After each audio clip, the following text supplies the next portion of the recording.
What's up, everybody? Welcome back to my video. If you haven't already, please subscribe to me. I'm a small YouTuber. Help me grow, and like this video so it can, play games with the algorithm. So today I want to talk about my depression, which is a very difficult topic for me to speak about, but I figured I'd go ahead and open up to you guys since you're going to see the ending stages of my life. You're going to see me on the other side of things. Just with, my house being built and, my current lifestyle is nothing like, my former lifestyle, which no one lives like they used to live. Life is about growing. It's about accomplishing things. And it's important to talk about, the middle stages, if you will. So I am the daughter of a semi-famous, I guess like locally famous musician is what I would say, and who passed away back in 2007. I am a daddy's girl. He was an amazing man, beautiful skin, beautiful personality. I can go on and on about my dad. And on the other side, I am also the daughter of a biracial female. And, well, of course she's female, but so there are some things there. So I said that to say, with my dad, they were never married. So when I would spend time with my dad, a lot of people would pretend to like me because, they want to be affiliated with my father. And being a young child, I didn't understand that. I would have to go on the road with him sometimes when I would spend summers with him. And so I never knew, that these people actually didn't genuinely like me because I am a very sweet spirit. I take everybody in. My friends hate that about me. I'm the one that brings everyone in like, yeah, we're gonna, hang out and have fun, whatever you want to do in life. How can I help you get there? I'm very motivating and very, very optimistic. So, these relationships that I would, get from these individuals that just want to talk to me because they want to be around my father would ultimately end once my father would disconnect from them, and then I'm left feeling empty, like what did I do, or like I'm missing something. So okay, now in my mother's home, she's the light-skinned, straight her hair grows straight out of her head, like very silky hair. So I am the very dark-skinned, curly hair girl. And so we are two totally different people. So my mom was very much ignorant to colorism. So she tried to control the narrative in my life to do that, oh, you're beautiful, you're pretty, that thing that every parent does, right? But she was trying to ultimately prepare me because she knew that I would have it rough, if you will, in my life due to colorism. Yeah, like in school, it would just make me really sad that I felt like I didn't fit in because it was like every guy that wanted to date me wanted to say, oh, you're pretty, you don't look like the other, dark-skinned girls, or, you're not ashy, like just things that are really hurtful. Guys would say to me in private, and I believe it's trying to be a compliment, but it's very hurtful because, you can say things to me like these are still struggles that I have. Yeah, my skin is dry too. Like I lather up in oils and I have to go the extra mile to, soften my skin, especially, during certain seasons. So I would hear these things, but I don't know how to respond to them, right? And so fast forward, that I think that's what really kicked off my feelings of depression but I didn't understand it. It would just make me sad, right? So now that when I get grown, my family's very much Christian. My uncle's a preacher. We all go to his church. You know, you have to go to church like every day. Like I think Tuesday was the only day we didn't have to go to church. And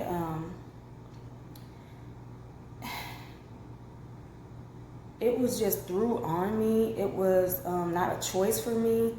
It was something that if you're living under my roof, you're gonna have to go to church. And at church, it was very, and I'm an observant person. And so I would see all these people clicked up, you know, same people sit on the same pew together, same people hang out together, you know, and there was no connection there for me. It was all about, you're just doing this because your mother said you had to. So there was no need for me to want to fit in, because I didn't like the vibe. Like I wasn't feeling it. Like I just didn't like the whole cliquish part of it. I didn't like the whole force feeding me the Bible. So my church, you couldn't wear like your shoulders out. You had to learn and recite your books of the Bible like every week. And also every week you had to learn a Bible verse, and we had these things called dues. I think it was like a quarter or something, showing my age, but you would have to pay your quarter, and then you would say your Bible verse. And so I spent a lot of time outside of homework, like studying for, you know, my church school, if you will, and just trying to, it was just like an extra burden on me, because school is hard in itself, and I don't think a lot of parents understand that, because back in their days, I think school was a lot different. So when you got chemistry and you got, you know, geometry and all these things, you're like exhausted, and then I still had to go the extra mile, like to get done like my Christian work, if you will. And so I was just like, what is this all for? Like, how is this going to help me? I don't see a benefit in forcing me to learn how to flip through my Bible, like that Genesis, Exodus, Leviticus, Numbers, Deuteronomy, Joshua, Judges. I was like, what is this? Like, I didn't see the benefit of, you know, memorizing that, but it was important to them. I guess that's just what they did. But so when I couldn't wait till I got grown so that I could stop going to church. So church for me, I hated it. I hated it because my mom also met my stepdad there, and they got married. So I was in this weird position, like my mom's dating, you know, a guy in the church, and people are like looking at us weird, and it was just way too much drama, and I just could not wait to get away from those people. And then you got my whole family there too, so it was just too much, and I just hated my life. I hated those people. I couldn't wait to get out the house. So when I finally graduated, I felt like, you know, I couldn't go back. I couldn't stop going to church, because I was just, I felt like I was forced to, or I felt like people would look at me a certain way if I stopped. So I threw myself into like this party life, and then I would go, you know, get up on Sunday, go show up to church just to appease these people. Well, these same people would like, you know, oh, you look tired, or you be hanging out all night, and, you know, just still judging me for wanting to, you know, live my life as a 17 or 19, whatever, you know, in between those years. And so I participated in there for a few years till I was like, you know what, this is some bullshit, and I'm out. So church for me was just too much. It was forceful. People were saying things and doing things that just made no sense. It didn't line up with the Bible. It didn't line up with anything that they were teaching. And you would see men looking at you certain ways. You would see men wanting to hug you in certain ways. You would even get men wanting your phone number just to say, hey, how is school going? Like what? or hey, how are you doing? Do you need to pray? And it's just like, it was just really awkward. But I think the biggest thing was the forcefulness of marriage. I had this boyfriend, and we were so dope together. And so I swooped him into this world because he's from the church as well, and he came and joined forces with me over to my side, and we woke up one day and we were married. Like, that's the story both of us have, and everyone would just tell us it's better to marry than to sin, and you guys know you're doing wrong. And literally we were just like, you know what, maybe we should get married. Like, why not? Without the tools to make a relationship work. We were so young. I may have been 19, maybe 20. I was so young. I can't even remember, y'all. I was just so young dating this guy. And I mean, one day we were just like, you know what? Why not? And so that's not how you're supposed to get married. No one at your church should be telling you what to do with your life, because you can get yourself entangled in some things that you're not ready to face, especially if you're so young. This guy and I were just beginning life, just really getting out of our college years, and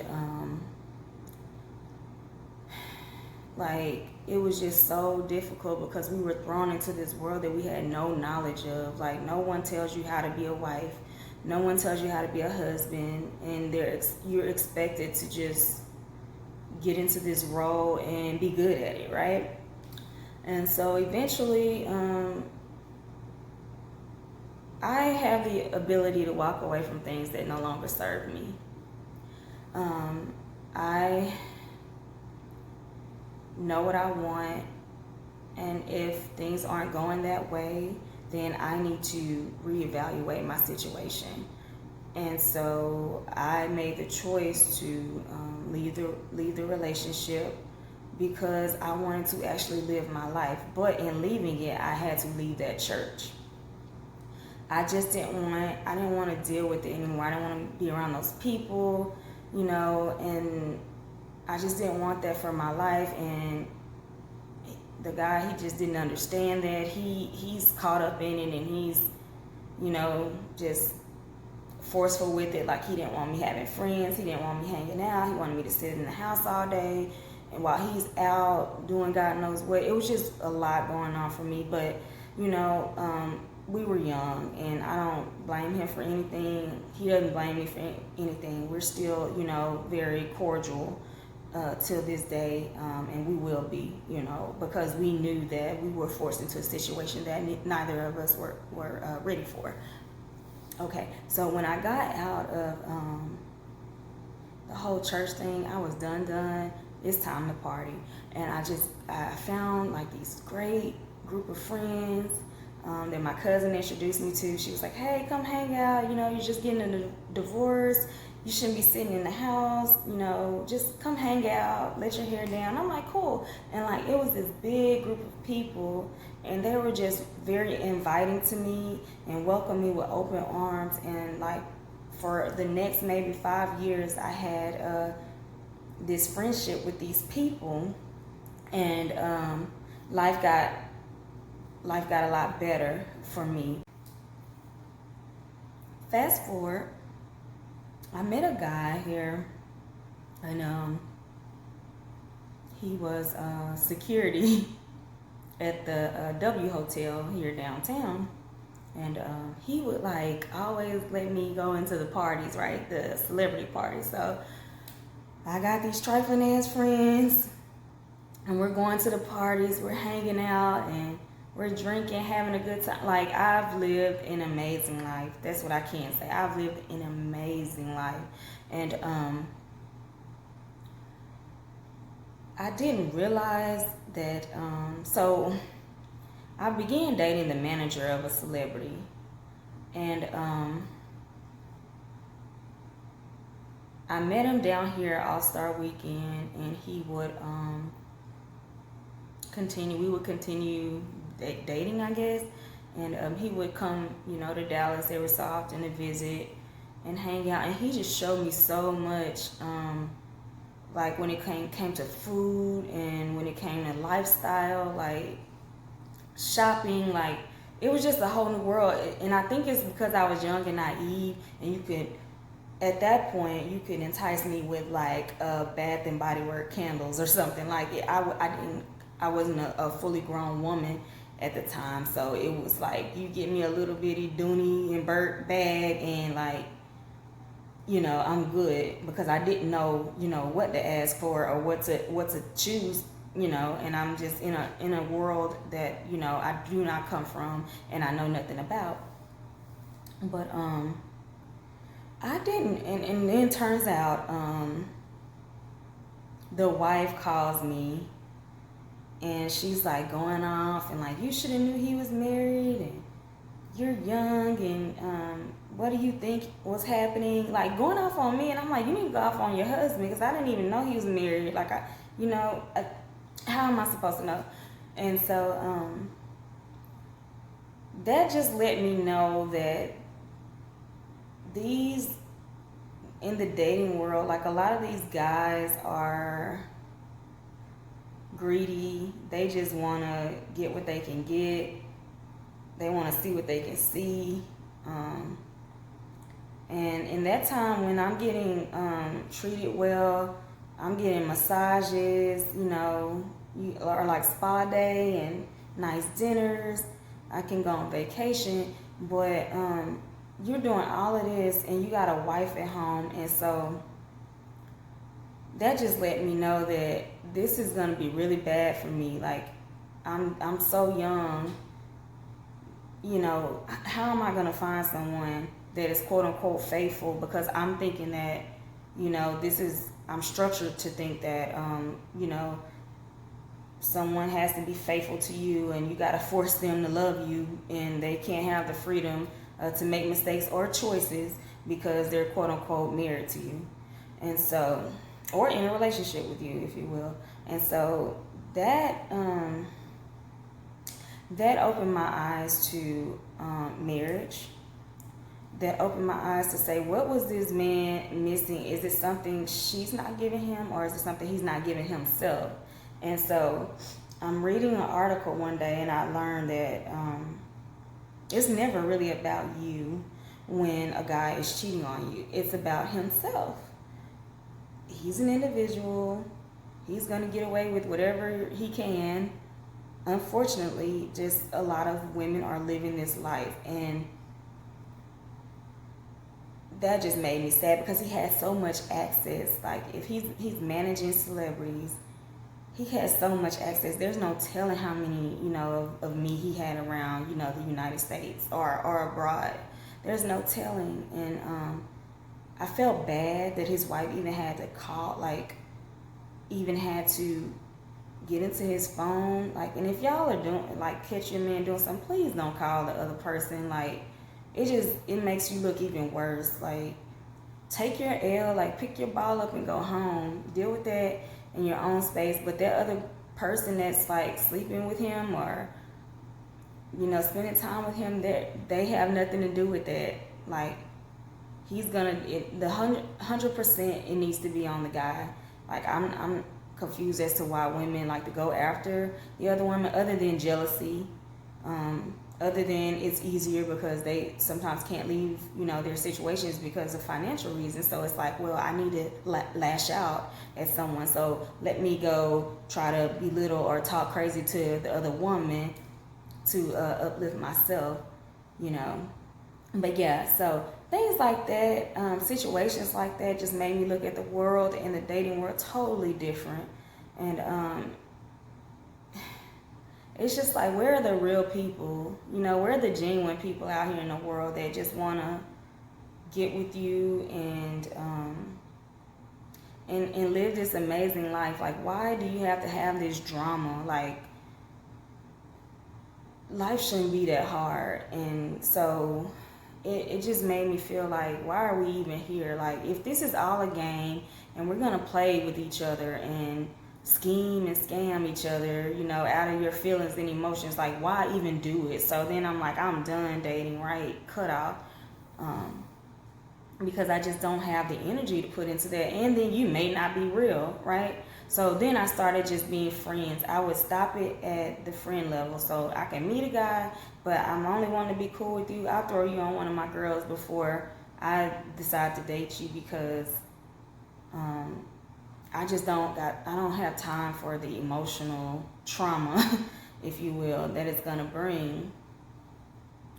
And so I always get these guys, now that they see it's a challenge, right? So they want to break me, right? Because the one that don't want to talk to you is always the one you're going to go after, or the one that you can't get. But I've been through so much that now I'm strategic in who I let in. So I could be the best friend to you, but you wouldn't know nothing about me. Like, you wouldn't even, you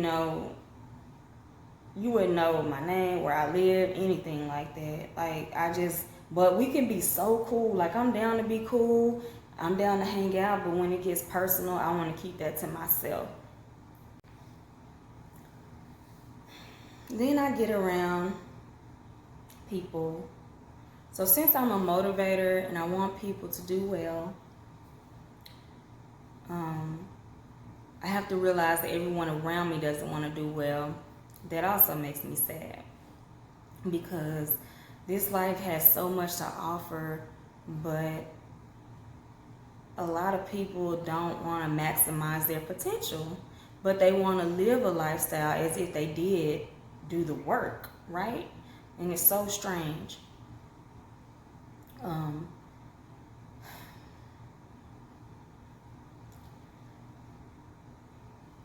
I'm gonna be sure if you're around me, you're doing what you need to do. And if you that's the thing you need to worry about. If you're trying to connect with me or befriend me, just know I'm on your ass, like, because it's money out here to be made, and we're missing out and losing out because we rather sit up in the club, doing nothing, spending money that we don't have, just to do what? Put pictures up on social media, or now I guess people are doing Snapchat, or like the videotape, like, oh, look at me, I'm living a life, I'm having fun.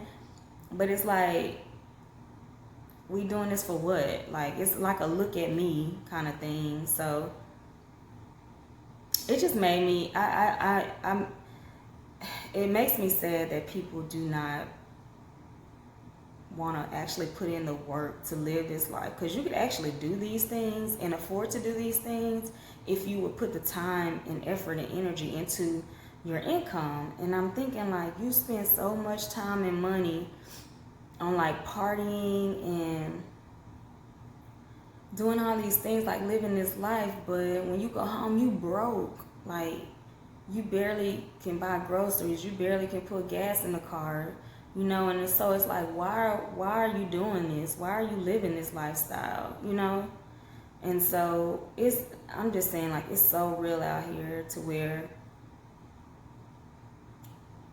I have to isolate myself. Thank God for the friends that I do have right now, who are all like-minded individuals like me. Like, they're all trying to get it out here and reach their goals, because a lot of these people are not motivated, and then they want to attach themselves to you. So they basically want to use you for your connections, use you for your money, and in your status. Like, anything you can give to them, they're there to get it, and then they're gone. And it's like, that's not a real friendship at that point.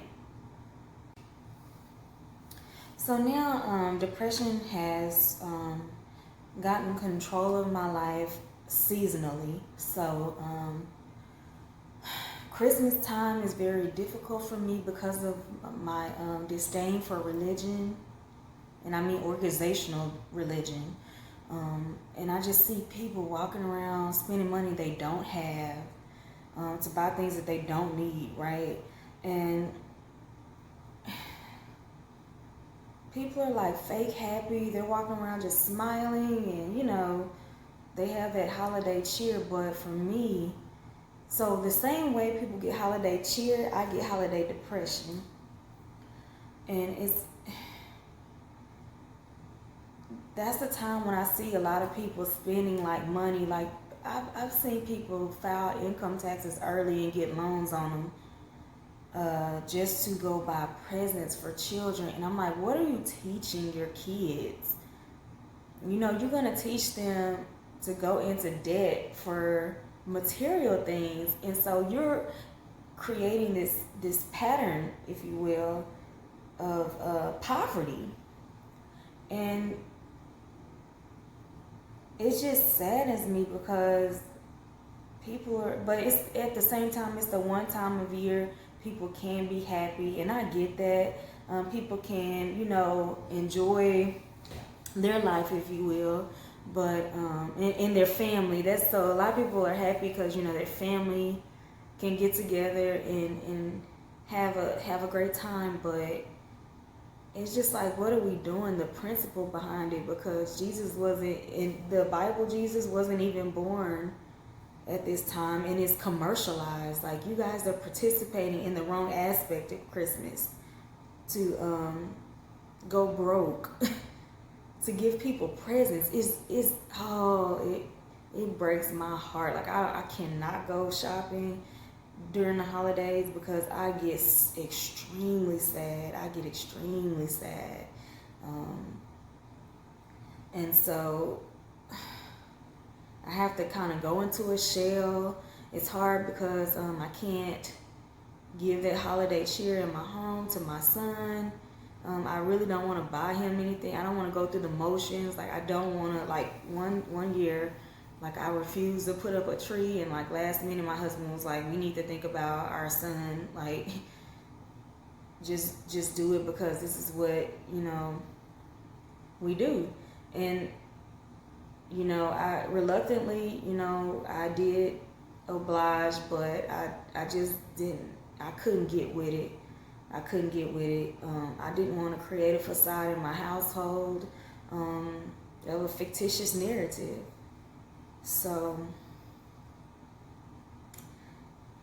after Christmas, if I want to do something on New Year's, a lot of people can't because they went broke. They don't have any money, but their kids got, you know, Jordans and PlayStations and whatever else. And it's like, you didn't buy any stock. You didn't, you know, do anything. You didn't even create like savings accounts or anything for your children, but you out here buying game consoles and shoes, like just stuff that's not gonna matter like 4 months down the line. And it makes me sad that people are out here just so blind. And so it made me understand, to be honest with you, suicide. And I'm not suicidal, but I could see why people say the normal thing that a lot of them say is, I just didn't want to be here anymore. It's just like, why? Here for what? You know? To put on for people, to suffer, to exhaust myself to buy games, consoles, and shoes and jewelry, or, you know, traveling. And then the other thing is that, and this happened in my own life, is when my dad died. As famous as he was penniless. And so you can't give every dime. And it made me like, Dad, why would you do this to me in my 20s? Like, why would you not have at least yourself taken care of? I didn't need him to leave me a small fortune or whatever. But why would you leave me with the weight of having to bury you, you know, at such a young age, when I was barely, you know, making money on my own. So it's just, these are the things that I think about when I see people out here just exhausting their resources to participate in fictional holidays. And so it's just like, yeah, people, I get it. Like, I understand it. I'm not suicidal, but I do understand, I empathize with people who have these thoughts, because I think along the same lines, I have the same understanding as to, like, I don't want to be a part of this. Like, I don't want to deal with it. And I get that. Which then leads me into what my husband so eloquently calls embarrassment of riches. And this is what I'm going to end on. So now, since I'm the one that's not out here exhausting my resources, I'm protective over my financial relationship with myself. Um, I can do things now. I can have things now, but now I have to get teased for having them. And I know a lot of people don't think it's teasing because they think it's like, oh, I'm gonna big up you, or just let you know I see you doing your thing. But it's teasing, because it looks, people glorify things so much to where it makes it like, oh, you doing this, or oh, you doing that, you're well off, and and you have to like magnify what is regular life for me, and what could be regular life for you. It's a thing, and like if you follow the path and you get done what you need to get done, then you could be doing the same thing, but instead you'll come over here and magnify something that I just it's just normal to me, because this is where I've always wanted to go in life, and this is what I'm just doing what I set out to do, right? And so now I have to deal with the whole, oh, you got it, you made it, and it's like, no, like these are not things that should make you feel like I got it and I made it. What should make you feel like that is the knowledge I've gained along the way. Like, how do you do this? How do you do that? No one asks me about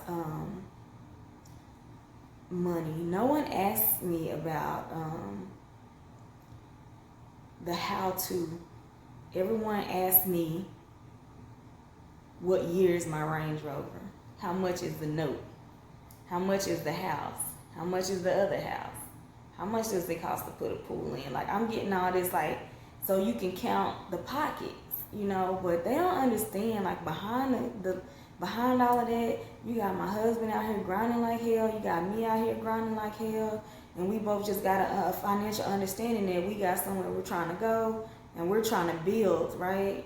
And so the little things that we reward ourselves with along the way are not things that we think we should glorify. It's something that I just deserve. Like if you go buy yourself ice cream on a Sunday, that because you had a long week, you relaxed, you rested, and you're going to kick off your week. But unfortunately, a lot of people don't see it that way. And so that too makes me sad. So it was just like the thing I was saying about these people out here giving their money to the Tulsa real estate fund, money that they don't have. It's just like everybody has the game so twisted, and it's so easy to make money out here if you just stay the course, if you do the work, do the research, and take some time off, like take a year off and don't do anything but grind and save, and build, and you can't imagine the things you can do. So now for my approach, some things I do to combat depression is, for one, watch the people you're around.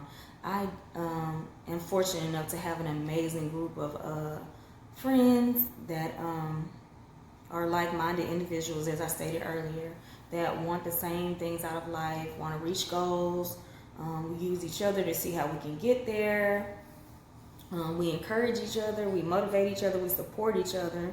If you're starting a business, we all kicking it off, and we'll just pour not only financially but emotionally into you. So that's the first thing, is I have a good solid team of ladies, if you will, and a lot of people don't have that. I am blessed and fortunate. And some other things is meditation. So, and or you could say prayer. So these are things that can help you, right? So if you're religious or Christian or whatever, or I guess any kind of religion, is prayer, but I call it meditation. But I take quiet time. I definitely sit and I relax my body. I do try to free my mind. My mind never stops rolling, but I do try to limit my thoughts and just relax. And I do use like aromatherapy candles, to just allow myself to breathe and to feel things, right? So I make sure just to keep positive energy. I play a lot of music. I can't tell you the last time I turned on the TV. If my husband's watching TV, like I'll watch it with him, but I'm a music person because I'm the daughter of a musician. Music soothes my soul and my spirit, and I can tell on the other side of things, like I'm much calmer if I allow relaxation, if you will, to run its course within my mind and my spirit. The other thing that I do is I vacation. I take time away from being mom. I take time away from being a wife, and I, go into being meek. I go into enjoying my life, having fun, appreciating the ability to just live, especially if it's around people who have my best interests at heart. That's very important. And another thing the main thing I will say, and the last thing, is your diet. So a lot of these foods we eat have chemicals in them that consume us, and they can control us.